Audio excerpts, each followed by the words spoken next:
Welcome, everyone. The Costume Society of America thanks you for joining today's webinar, an interview with 2020 CSA Fellow, Dr. Bissonnette, in our series, Conversations on Dress. My name is Sarah Woodyard, and I am the Vice President of Education for Costume Society of America, and I will be actually interviewing Dr. Bissonnette today. I run a business called Sewn Company, where I hand stitch and research clothing from the 18th century and teach others how to do the same. But most importantly, I had the privilege to be one of Dr. Bissonnette's graduate students. So we have what started out as a collegiate relationship and has moved into a friendship. So just pretend like we're sitting down with some tea in her home in Edmonton and having a great conversation about her professional experience in the Costume Society of America. Now, Dr. Bissonnette is the Associate Professor of Material Culture and Curatorship at the University of Alberta in Edmonton, Alberta, Canada. She's also the curator of the Lambert clothing and textile collection. She has curated over 50 exhibitions in her career, which is just astonishing to me. And the reason we're sitting here today is because she is this year's Costume Society of America's, one of the fellows this year, one of Costume Society of America's fellows. So first, Anne, I want to congratulate you on becoming a fellow. And I look forward to discussing some of these questions that we have. So first, let's just get started. And I'm just curious, how long have you been a member of the Costume Society of America? For 27 years is what I figured it out. I started in April 1993, just as I finished grad school. Wow, that's amazing. Now, what made you join CSA? Like, what about it drew you to the organization? Well, I think that when I finished grad school, I felt like I was with my people, and I really liked that feeling. I made such strong connections with my colleagues, so I was seeking more of that. I wanted to be with people once grad school was over. Yeah, absolutely. Now, since you've been a member for 27 years, there's of course been a lot of experiences you've had with the organizations. And can you think of some of the significant moments you've had with Costume Society, or even as others throughout your career in dress history? Well, there are many highs and there's some lows too, to be honest with you. In careers, that's typical. We have to keep things in perspective. But I think some of my highs were linked to CSA. One was my first Richard Martin Award that was given to a series of 3 exhibitions that were on late 18th, early 19th century dress, and they were part of my Ph.D. research. And as a result, I invested myself a great deal in those exhibitions. At the same time, my dad was very sick, and I was in Ohio, he was in Montreal, and I felt really conflicted about all this time and energy I was spending on exhibitions that had to open because it was for the bicentennial of Ohio, this one was. So I was torn, and getting this award after he died gave me a sense of, okay, you know, what I do is important, and it gave me strength in some ways. So it was not just professional, but it was personal as well. Now, I've done a lot of different exhibitions. I don't need to have a Richard Martin Award to be proud of them, but obviously that, you know, a public, a prize from my peers was important. But in the many exhibitions that I did, a lot of them at Penn State University, the fabulous space that was there, the artifacts, the collection was really fantastic. And I love to this day to get that giddy feeling. That's where you sort of know that there's still something happening with your love of dress. So the combination of great artifacts and great people tend to lead to highs for me. Yeah, I mean, I definitely feel like the people, both the past people and the people today, are what maybe get us excited about those clothes and those objects. I had the opportunity to see your PhD exhibition, and so I'd love to hear, you know, more about, you know, about this. And I know you have some awesome images to share too.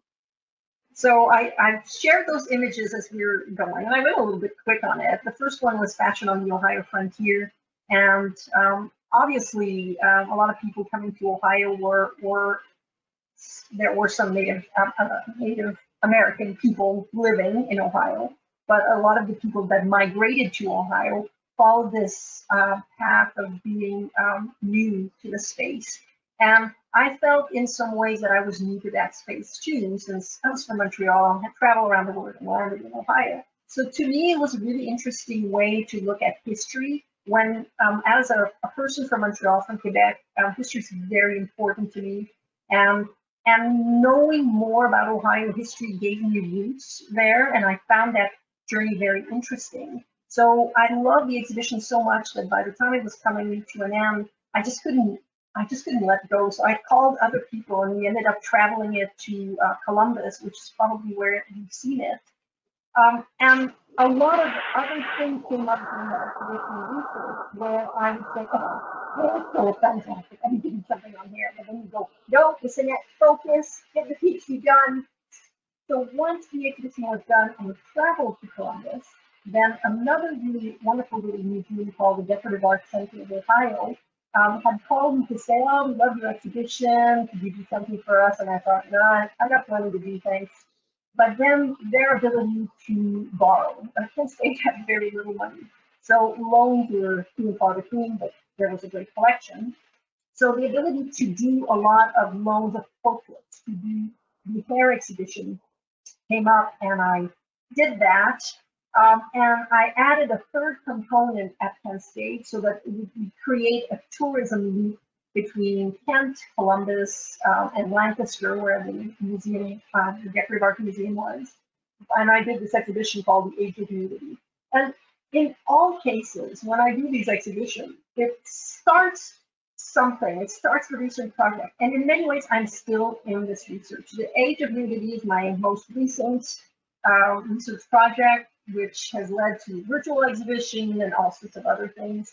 So it's interesting where when you pick an exhibition topic, you never quite know where that leads you. And that has been my journey throughout, basically. So once you're done with your extensive PhD exhibit work, tell me more a little bit more about other exhibitions that you had the opportunity to curate that you'd like to talk about.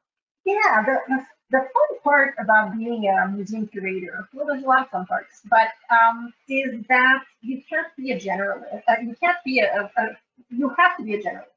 So you cannot expect everybody coming to the museum to want to see the same topic over and over again. So even though I have a lot of late 18th, early 19th century, I also have a background in fashion design, and I've taught fashion in the past, so I continue to be alert to what's happening. And I did a lot of really interesting exhibitions depending on what came my way. So early on, I had an exhibition on tea gowns because we had this huge collection that came in Kent State from the Oberlin Art Museum. And there were a lot of garments there that were labeled as tea gowns. I didn't understand why they were labeled as such. That's not what I thought a tea gown was. So again, like that topic, I'm still researching in some ways today. We do a fair amount of research, we open the exhibition, and then it just continues to haunt you or to make you passionate as you go. I remember one time when I was being a courier, and I had I always pick a really long layover, and I landed in New York, and I had a 5-hour layover, and I took the subway, and I got to FIT to see what was happening, and I saw this fantastic garment by Ralph Lucci. And I came back and I said to my director, Gene Lucido, I said, Gene, you have to see it. This was so fantastic. It made me feel so joyful. I really want to do an exhibition on, or have something of Ralph to show people. And she said, well, we have no money, but do it anyway. And so dear Gene, she would do that.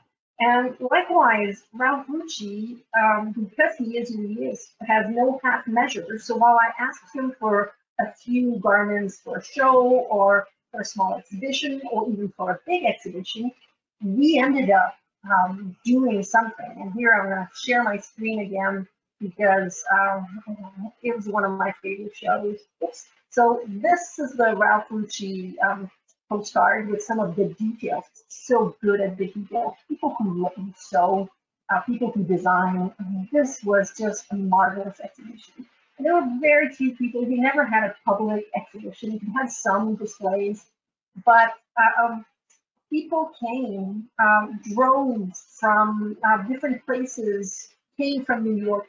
It was a fantastic exhibition. And the combination of getting to know him, talking to his staff in his atelier, creating this exhibition, having people over was quite fantastic. Obviously, there have been other really wonderful people who I also really love to work with, two of which were Isabel and Ruben Toledo. The people like Rafucci and Isabel and Ruben, they have what my mentor, Charles Klebecker, used to say, that they were intent on what they were doing. They were dedicated to their craft. And it was a really life-changing event, not only to do the exhibition, but to be doing things with them or even for them. At that point in time, I was pretty deep in making exhibitions. And I had an exhibition website for the Toledo exhibition. So when on that fantastic January 2000 day, where Michelle Obama came in her lemongrass coat by Isabel Toledo, my phone started ringing off the hook because it was the only web presence of Isabel and Ruben, and everybody wanted to know who is Isabel Toledo. So I basically wrangled all these calls, contacted with Toledo. Everybody was joyful for all sorts of reasons. But it was and continues to be really exciting to access artifacts and people and see them in different ways. So through the people, you appreciate the garment more, even though the garment is how you brought to it. But for example, Isabel and Ruben came several times to my States, and at one point they would always ask me to get things that I liked out of collections and look at them. And I had gotten a Balenciaga garment out for Isabel and Ruben. And Isabel looked at it and she just thought about it. You could see the wheels. And she said, I know how this was done. This was draped from the bottom up. And I just was like, oh my God, how did I not see it? This is so fantastic. And it was this ability to have people, sometimes students next door, look at the same garment for the first time and be amazed and share this amazement with them. And then other times, like, push yourself and your boundaries through the eyes of a fantastic person like Isabel. So overall, I think that it's something my friend Charles used to say, Charles Klebecker. You know, he'd call me up once in a blue moon and he'd ask, so what are you working on? What's happening? Old girl, he would say, old girl, how's it going? And so his idea of being intent on what you're doing took a lot of meaning to me, and I still believe in that. Doing one's best, I think, has consequences, and even if at times you're given tasks to do that are not completely exciting, I've always taken this to heart and tried to do my best. So, yeah. Yeah, and I think that's one of the reasons I wanted to study with you, is because you do have this like very high bar of excellence.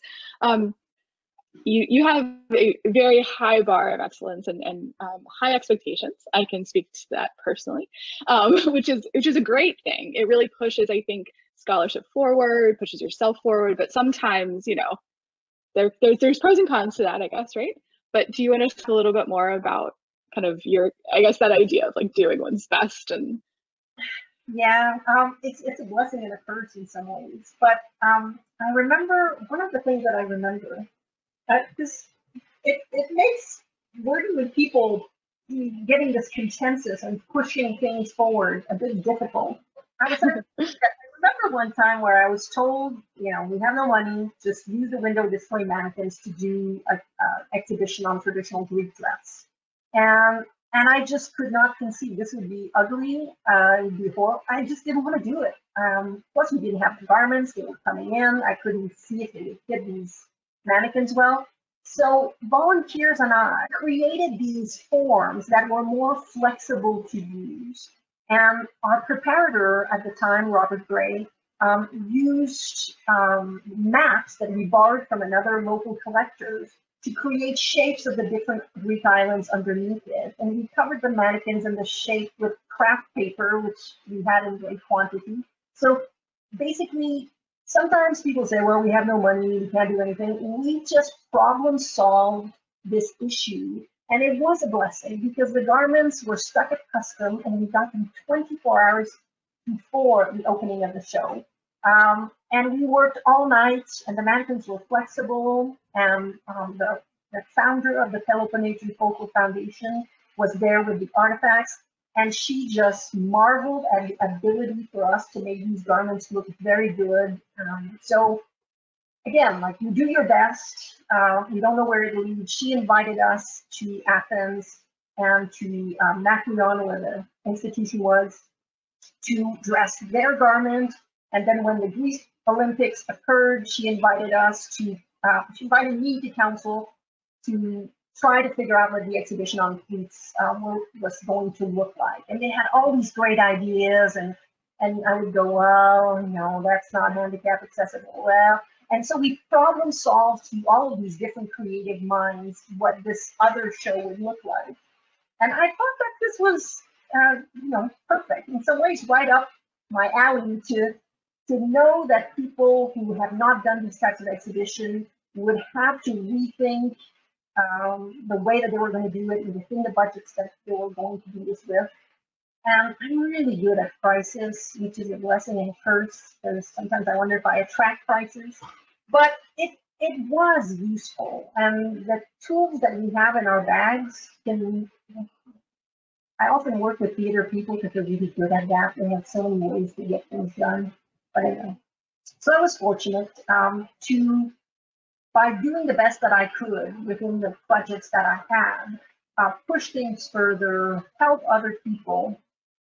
But I also, in many ways, I say all of this like I and we, but this is a team effort, and I could not do, most of what I've done in my career without meeting really good people that did the same for me. So among the people that were super important, early on, mentors, people that taught me, people that were there. One of which was June Beauvais, who became a mentor. She was not a teacher when she had just retired. I left grad school. I needed a place to crash if I wanted this contract, and she said, "Yeah, I'll take this person on." She basically met me once, and I was very fortunate. Not only did we get along very well, but there are times that I think everybody in our career, we hit roadblocks. And one Friday I remember I quit my job. I just said, I quit, I can't do this. I called Betty, I got home, and she said, well, it's admirable that your ethics are guiding what you're trying to do, but you're in no position to impact the outcome of what's going on. So, go back and ask for your job and do the best you can, which I did. I came back on Monday and asked for my job back and got it. But, Betty's wisdom was very important. Her knowledge and her history of the field. People come into the field and they don't know what's happened before. And that was the case for me. There are things I couldn't conceive that I was faced with. Obviously, it's not just close bond. We have professional mentors as well. With Betty, she also was in contact with a lot of people, so I was able to do this really cool exhibition on the House of DNA. And whoops, I think this thing moves too fast. But anyway, this exhibition on the House of DNA, as it reopened in 2007, was very much due to Betty's links with the person who owned and revived the House of DNA in 2007. And she came, and Charles came, and all these people are basically there either physically or close by. And I think that it's something that we often don't mention in the field when we go to school, But when you go to CSA and you have the ability to meet people that that form this group where you can support one another. There were 5 major clothing and textile collections in Ohio when I was at Penn State. And I don't think that without Cynthia in Cincinnati and Gail at Ohio State and people at the Western Reserve Historical Society, the Ohio Historical Society, these all had collections and they're all faced with different challenges. And it was extremely helpful to have these people around. So colleagues, supervisors, Jean Drusido, without her giving me carte blanche after a certain time to pick my subject of exhibition, I think life would have been very different. I obviously had issues with being in Kent when I first arrived, but then I realized that a small institution I'm very comfortable and I really liked it. Yeah, okay, they had a great space and great collection, but you end up wearing so many hats. There were only a few of us. So you had to learn how to do fundraising, and you had to learn how to do websites and PR and a slew of things that you might not have done in a larger institution. So I think that these people and these places enabled me to push myself further. And I learned through that, and I'm still using this. Like photography skills are essential, web making skills, and I feel like I couldn't do what I'm doing without all of this. But I think overall, a lot of people are in charge of collections where it's sometimes hard to deal with the limitations that we have. And I think in particular, I think we underestimate, especially in academia, the importance of having generalists. It takes a long time to become a really good generalist. And I remember talking about this at a CSA conference in Williamsburg to a junior colleague and realizing this for myself too. Yeah, I can do all sorts of stuff now. I can juggle a lot of different periods. But that's because I spent 25 years with being curators of collections that were very broad. So anyway, these 50 exhibitions, I think about 54 now, I didn't all love them, but from the moment that I was able to say, oh, I really want to do an exhibition on tea gowns, on Frenchie, on, and given the ability to do that, the passion for the subject came through in the exhibition. And obviously, of these 54 exhibitions, some of them I wrote more than others. But without this entire back history of doing so many of them, I think there's a Malcolm Gladwell book that talks about the many hours that you have to do on a task to become really, really good and have it under your belt.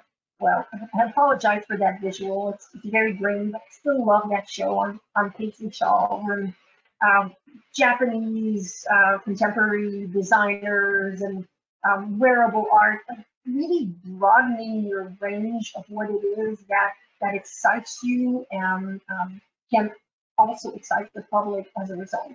So anyway, lots of exhibitions, lots of different people helping, volunteers and staff members to create spaces and ways to access the information. The last one, obviously, is not this last slide is my last Richard Martin co-curated exhibition with undergraduate students. The first Richard Martin to be a student-driven exhibition is very close to my heart too. I'm still doing exhibitions with students, and obviously it's super important. That's part of my job. I go on and on. I forgot the question. I think we were talking about just more about your exhibition work and just like what about doing one's best had interesting consequences. But since you touched on the students and the exhibit that you did with your students at U of A, I think that's kind of a good segue to kind of talk more about the other roles that you've played throughout your career. You've done so much exhibition work, and now you've gone into academia. Do you want to talk more about kind of that bridge into academia and the roles that you have, those other roles that you've had in your career? Sure. Well, I've always worked for in positions in higher education. So all of my experiences, I started out by teaching and then became museum curator at Penn State. And now for the past 11 years, I've been at the University of Alberta. But apart from those early teaching roles I was at La Salle College in Casablanca for 2 summers, doing summer teaching. And then I was working for the same institution, but in Istanbul, Turkey, for a little bit too, before I landed in Columbia, Missouri, also teaching fashion design and being in some ways in charge of the collection, but in a very minor way.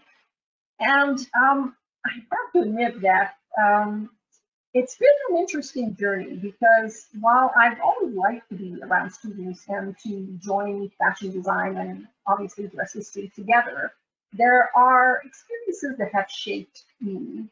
One of which was this experience in Missouri, which was not very successful, but through the things that are not very successful, you also learn. So the interim chair of the department in that institution at that time was encouraging people to wear garments from the collection. So I thought, like, okay, my contract ends in May and off I go, because I just don't believe in that. And even though it could have led to a tenure track job, you just don't know what's in front of you, but I drew the line, and I left. And obviously I had a great deal of fun at Penn State. Difficult job, but also rewarding. And I came back to academia as a teacher, but in a job that's hybrid, where I'm the curator, and it's also a research institution. And I knew from being a curator that I love the research. I'm one that can get bored rather easily if I do the same task over and over. And I must admit that, yes, you can change your teaching all the time, but overall, you're always kind of reviewing material. And that alone would have gotten monotonous to me. But the ability to work in the collection and to do exhibitions with students was pretty important.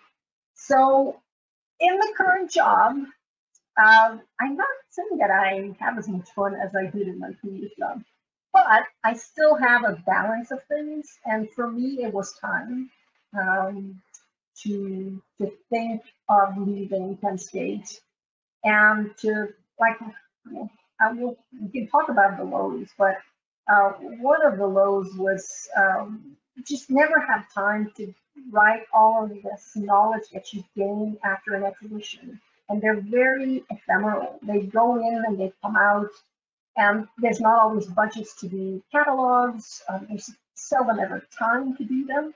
So the ability or being forced to write down this knowledge, so that it's one of our duty as scholars to share this knowledge in what we gain, that people don't continue to do the same thing and we don't push the envelope. So I do like this in my current job. I'm doing a lot of research, but obviously, like every other job, it can be, and I would say not it can be, but it's pretty nutty. Why do I say that politely? Like, if you give people who are perfectionists 3 jobs, they want to do 3 of them, teaching and doing exhibition and writing articles, and so it's dangerous. You have to sort of keep yourself in check, and where there's just so many hours in the day. So I find that problematic, because some of the 3 parts is considered more important by your supervisor. So it's not always the one that you prefer, but you have to do it. A lot of different boundaries. So something that I wanted to talk a little bit about, having worked in museums myself, having worked with you in grad school, is some of those, I guess, you kind of touched on it earlier, but those lows, like some of the, I don't know, more like the realities as it relates to like working at a museum, working in academia, because a lot of the times it's easy to see these jobs as like sparkly, and especially like your job, like you've done all these exhibitions and it's beautiful, but there's obviously a lot of there can be some harder things that kind of go along with that. Do you feel comfortable talking about some of those lower points? I do think it's pretty important to do so, because in the age of social media where everybody always only shows the bright and happy stuff, and you're in a institution or in a job where it's far from rosy, you tend to lose perspective. And I think it's important to talk about it, and we don't often do that. So I think museum-wise, the most infuriating one, in terms of memories, I remember the job interview for Penn State, and one of the faculty members, who's the chair of the department at the fashion school, Dr. Elizabeth Rhodes, she was in conversation with me one-on-one, and she said to me, well, why don't you come work for us? I can pay you double. And I just thought, like, man, that's crazy.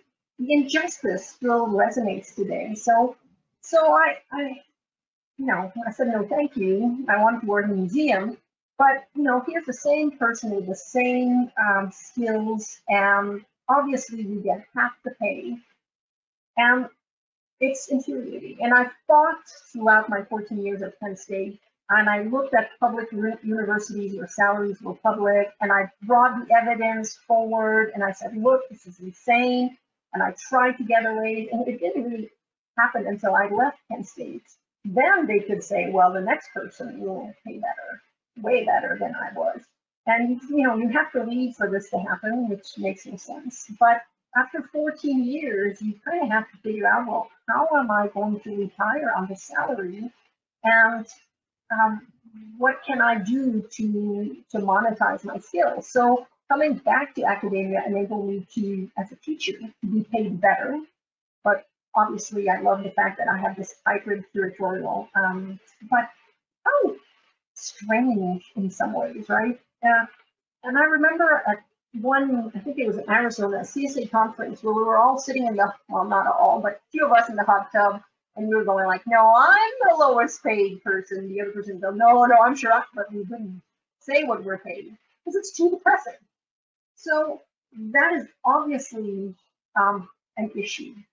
So another thing that I remember clearly, especially related to Dr. Rhodes, who's a wonderful person, is that she would say to me, okay, well, we can't pay you that much, but hey, how about if you come with us to France and translate this workshop of some sort. So I would sort of go where the opportunity for research were. I found my way through research.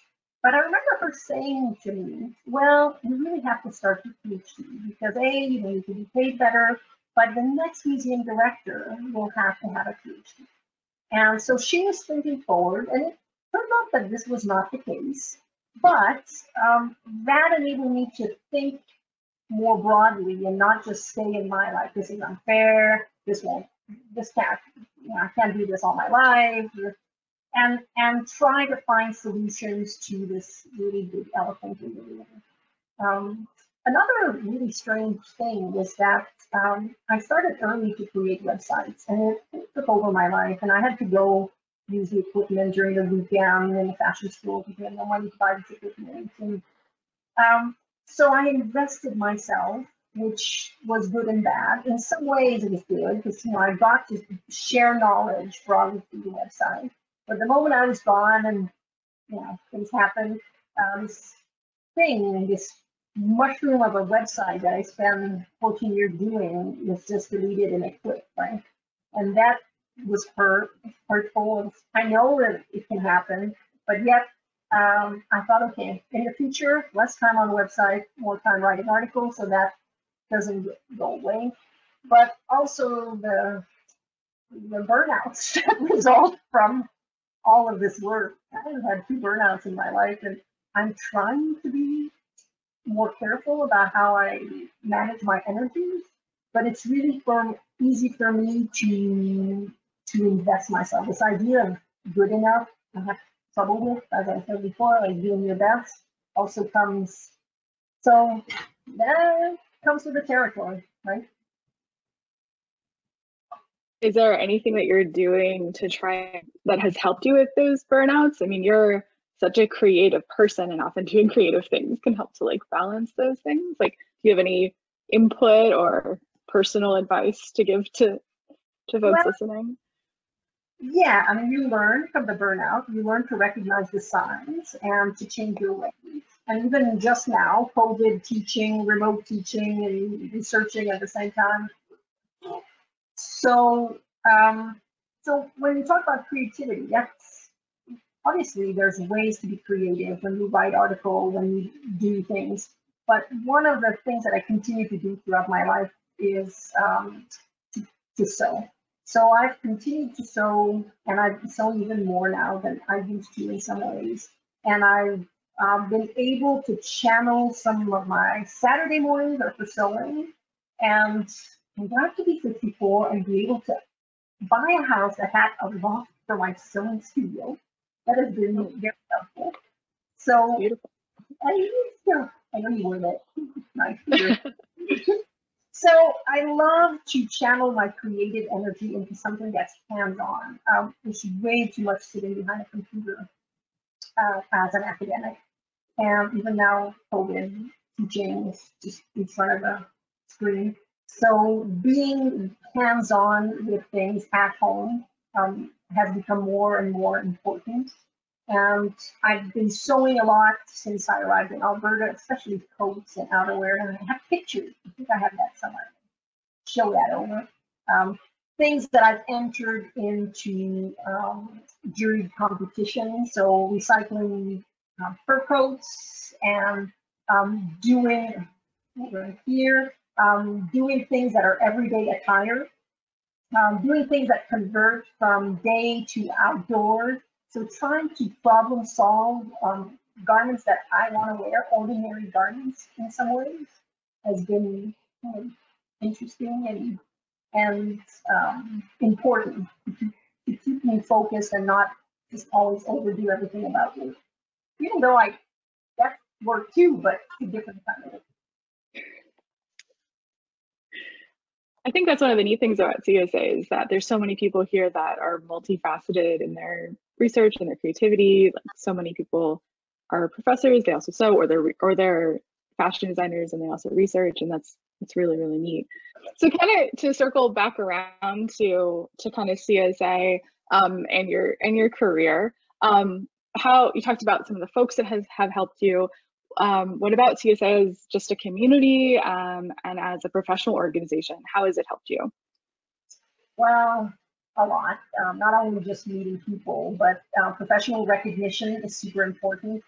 So, in any field, getting funding, all of this is cannot be understated. I got a Stella Blum grant when I did my Ph.D. I got a travel grant after that, 2 Richard Martin Award, one that was a commendation. So obviously, the last Richard Award was well, any Richard Award is super interesting, but it's hard to quantify CSA.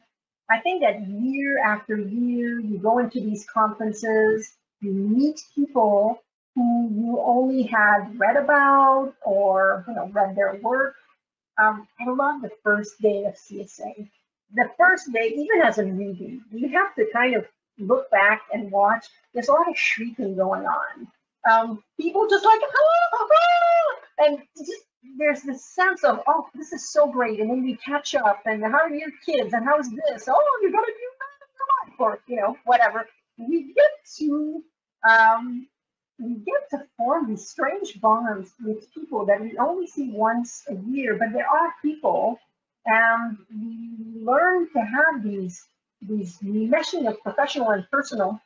It's really interesting. So there's a comfort, there's a joy attached to CSA.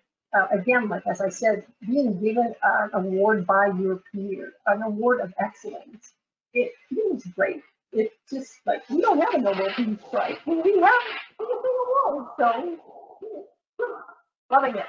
But the people, really. And that's how I became your grad student, is I made a presentation and then you just walked up and we started talking as it related to me coming in and working with you. So I wouldn't have probably worked with you if it wasn't for Custom Society. So I mean, and you mentor graduate students. So do you have any advice for other young professionals who might be trying to break into the field?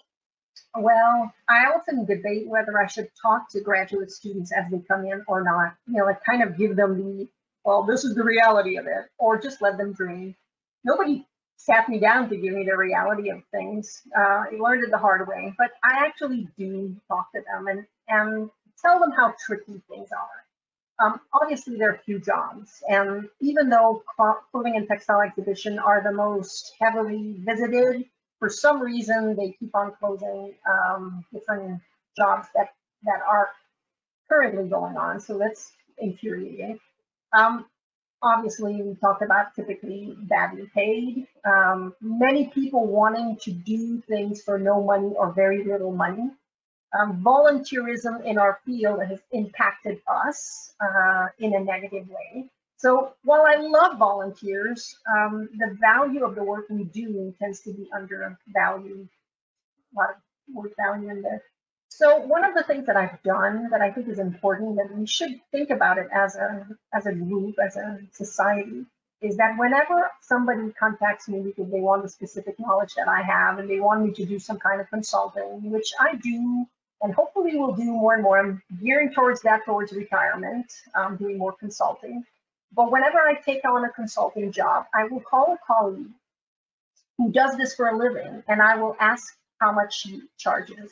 Because if I undercut my fees, then she can't make a living. The people trying to do this can't make a living. It makes no sense. So I don't have to do consulting, but when I do it, I don't undervalue that because it's something that's outside of my work. So I think that we have to find ways to join together to talk about paying our work. It's infuriating that your education, your knowledge, your expertise is not valued outside your field. I continue to think that there's more and more clothing and textile curators who are getting to be chief curators. Cynthia in Cincinnati, and Cynthia Cooper at the McCord Museum.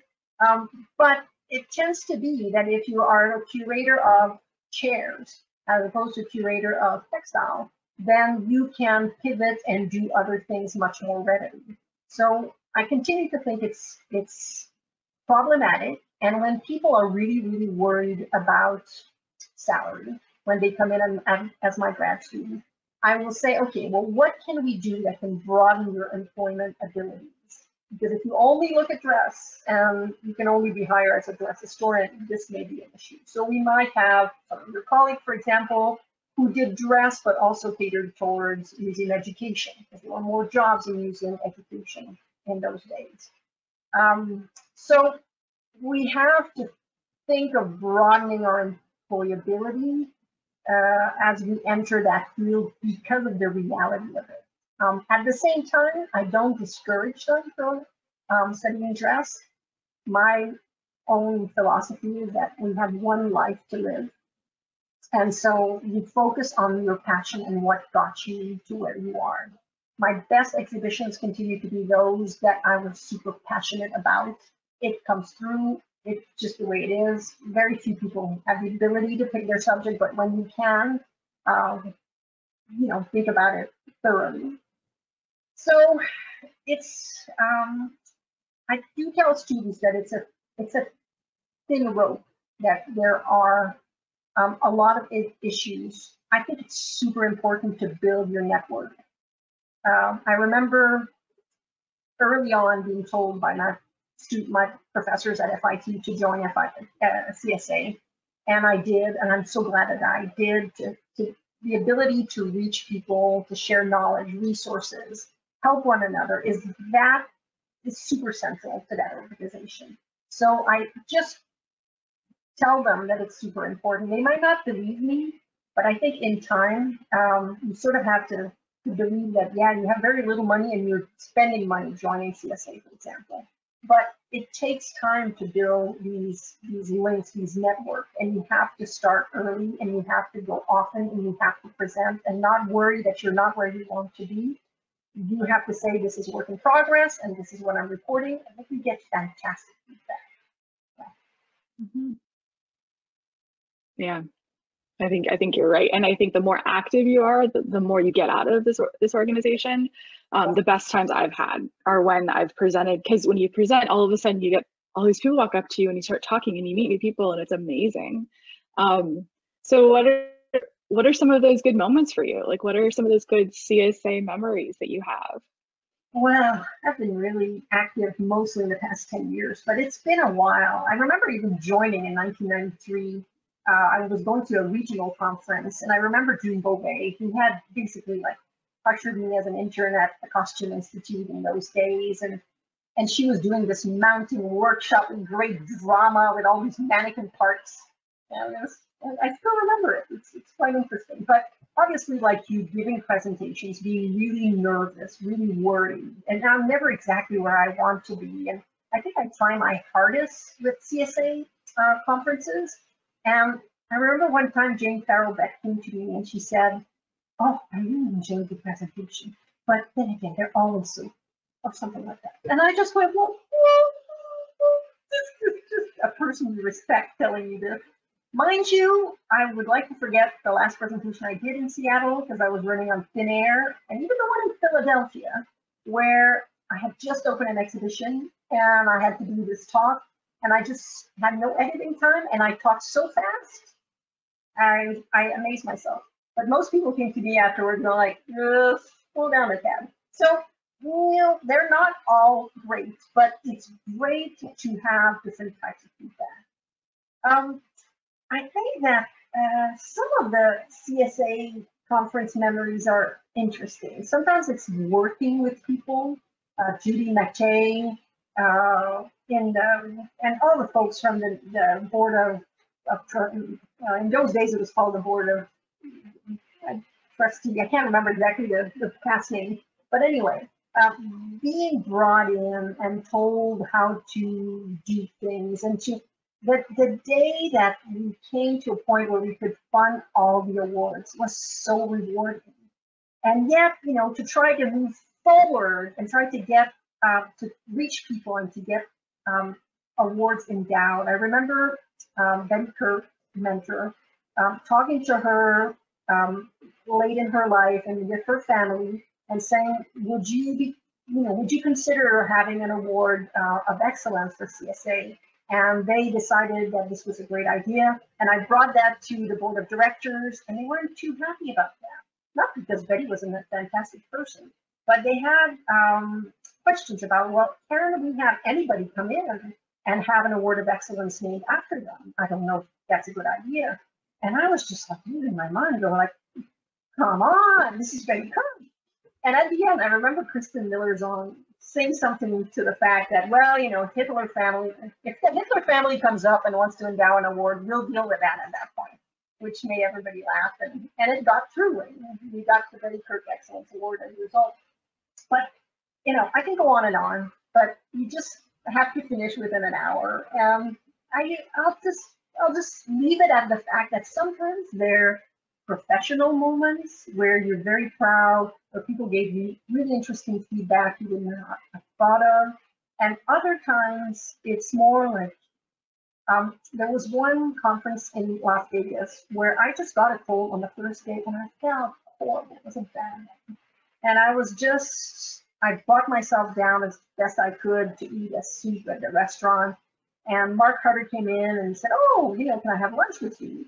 And I said, "Oh, Mark, I'm not really good company. I don't think that this is, I just get cold." And he said, "No, we'll just eat together." And we ate in silence. And it just feels like a family. And if you invest yourself in it, like, wow, you can pick these fantastic people, not pick, but you can meet them and form bonds of professional and personal friendship. And frankly, fantastic. That's a very nice kind of end to that question. I think that's very true. I think the more you are involved, the better it is. Definitely, it can be scary sometimes, but putting yourself out there definitely has great rewards. Do you want to answer some questions from the audience? Sure.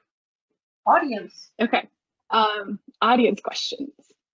So Mary asks, she said, "Hi, Anne. My question is, how have you had to, quote, switch gears aside from your fantastic creative clothing work during this pandemic period?" Yeah, and she has the second half of the question is, how do you find all of this technology we have been thrown into? Well, it's forcing us to do things we would not have, or I didn't do too well before. So like right now we're doing a student project that does a virtual exhibition. So I have done one virtual, yeah, I can turn physical exhibition into virtual exhibition, but now we have to rethink, okay, so if we have no physical exhibition, how do we do this?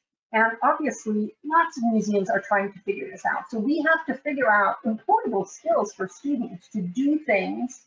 And in some ways, there's problem solving there and trying to turn things on its head. And it's sort of interesting. Yeah, I'm kind of exhausted in being in front of a computer all the time, which was not the case before. We're missing the human interaction, but we're making do. And I think in the process, in the future, when I will have straight lectures where I talk and in front of a group of 200, like those big classes, well, maybe instead of the lectures all the time that way, I may pre-record things. It's very convenient for some students to have things pre-recorded. For example, at midterm, when they have all this stuff that's due, if they could have some time to listen to a lecture late at night as opposed to in the middle of the day, maybe it would give them the opportunity to focus on other things. So I'm trying to be positive about it, and I'm trying to see the positive aspect. Obviously, I miss people, but what can we do? And that actually kind of segues nicely into another question. Elizabeth asked, well, she first asked, what suggestions do you have for people pursuing employment in higher education in costume and textiles, which you kind of touched on with what we talked about earlier, but she does also ask, after the pandemic, she says, well, how do you have those opportunities since the pandemic has caused so much disruption? And then asking, what other skills should we build or acquire? So I guess the question really is like, as we move into this kind of the pandemic world that we're living in, like how do you pivot, and what other build should you say a young professional or an emerging professional build or acquire? It's not an easy time for anybody in any field right now. For all I know, like the university is restructuring because of major budget cuts. So I'll be out of a job too. So how do we retool? So I think that one of the things that I can say about retooling is that I'm very happy to this day that I've learned how to photograph. That from the moment that I started doing exhibition, I photographed everything thoroughly and was able to then use all of these visuals in publication. In some ways, what I've been able to photograph has led my career where it is, because the issue of copyright is always big. And if you don't have much money, unless you take the photographs yourself, you're out of luck. The ability to do website, the ability to learn. There's so much that's happened now with COVID about these workshops, both formal workshops and informal through YouTube on how to do different things. Well, let's get these skills so that if I don't have a job here, maybe I can, like Sarah likely will in the future with her job, do these workshops from home, but through different mediums.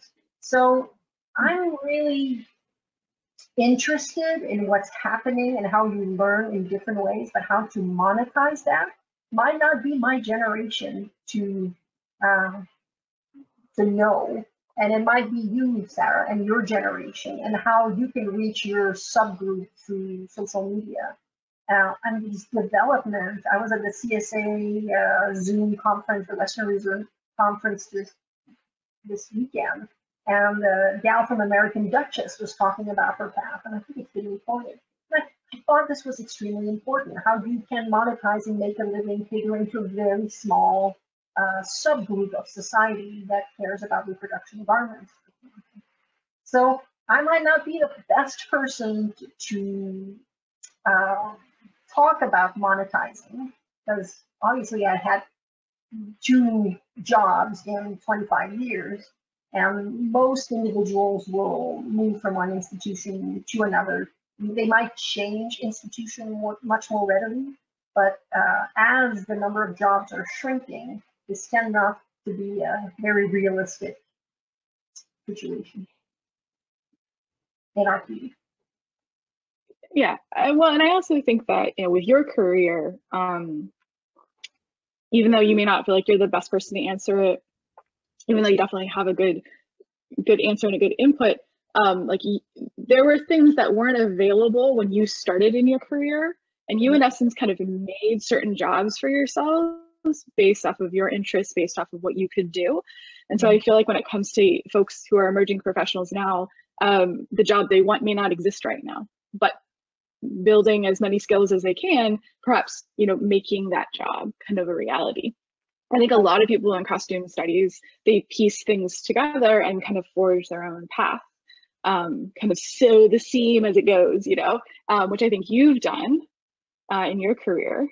And I think that others, you know, there's not just like a template, it's that creative kind of picking and trying to have as many skills that you're interested in as possible. Yep, I'm making the best of the opportunities that are in front of me.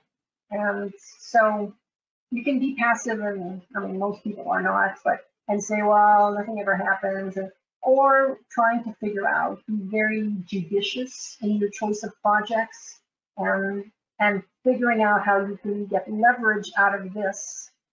Just like those talks I have with grad students. Okay, well, what do you want out of this program, and what is it that interests you? And try to develop projects, whether it's a thesis or an exhibition or an article, that is one stone towards this path that leads us down to some place where we're trying to direct instantly. We don't always have control, but we can do like one thing that leads to another, and thinking of this as we go. Mm-hmm. Absolutely.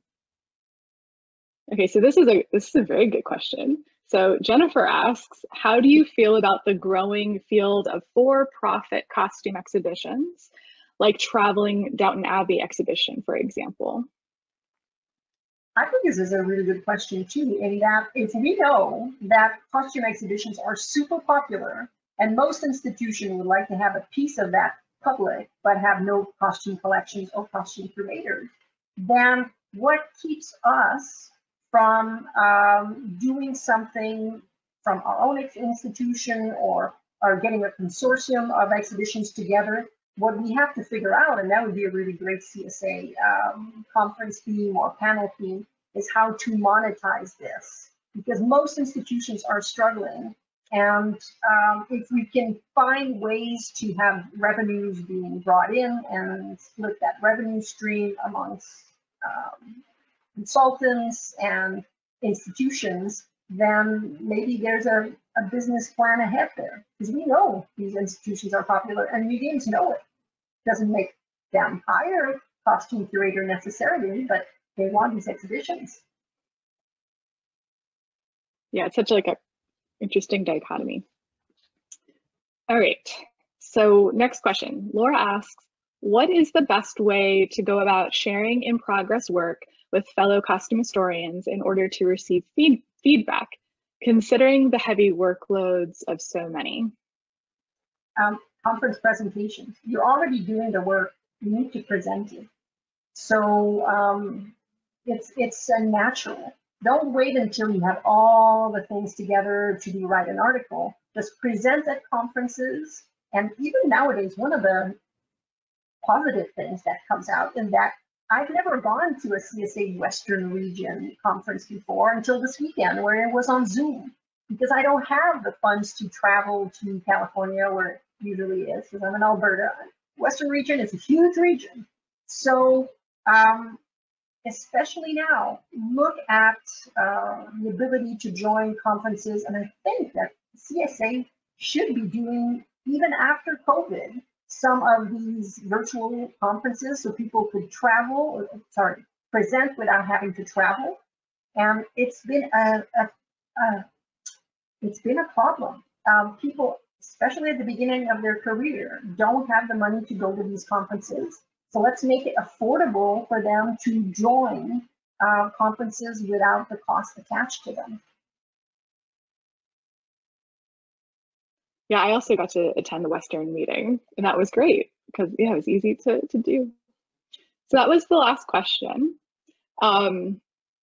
I wanted to say one thing, if you don't mind, when it comes to Anne.